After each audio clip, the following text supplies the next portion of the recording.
Madame Dominique Orliac. Merci, Monsieur le Président.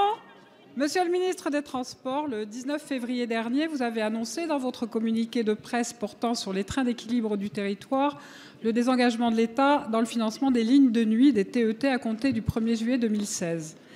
Il est étonnant que cette décision ait été prise sans attendre le rapport de la mission que vous aviez confiée à Monsieur le préfet Philizot le 24 juillet 2015 visant à évaluer les propositions rendues par la commission Duron sur l'avenir des TET.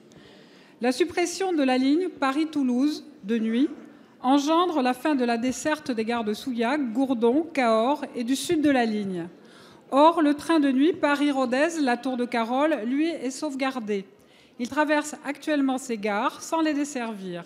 Dès lors, envisagez-vous la possibilité d'ajouter ces arrêts à cette ligne, permettant ainsi de maintenir ces dessertes qui comportent une réelle utilité sociale pour les habitants de ces territoires, tout en s'inscrivant réellement dans la ligne d'économie budgétaire.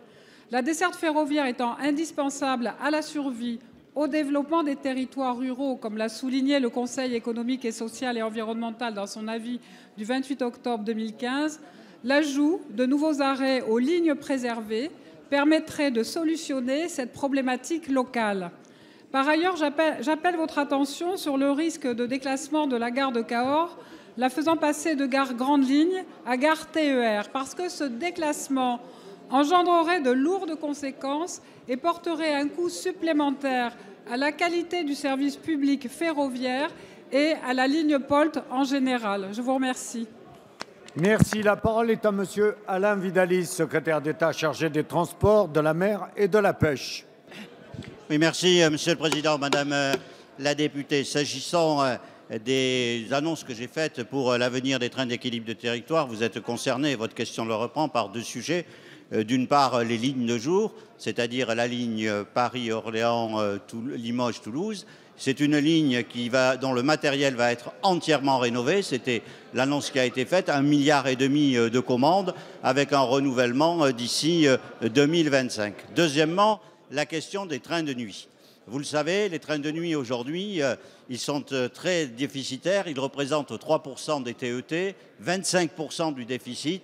Et un chiffre est révélateur, chaque fois qu'un voyageur prend un train de nuit, le contribuable doit payer 100 €. C'est un modèle aujourd'hui qui est très concurrencé par le développement du covoiturage, par le développement de l'aérien à bas coût. Et d'ailleurs, un certain nombre de pays, et très récemment l'Allemagne, a décidé tout simplement d'arrêter les trains de nuit. Ce n'est pas la décision que nous avons annoncée.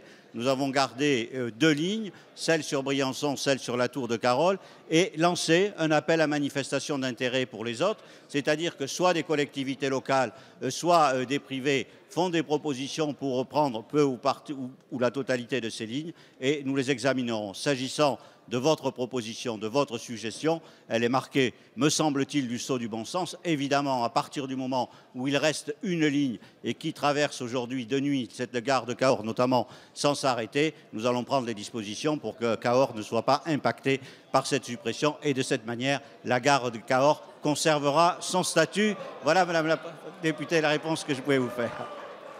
Merci, Monsieur le secrétaire d'État. La parole est à Monsieur Alain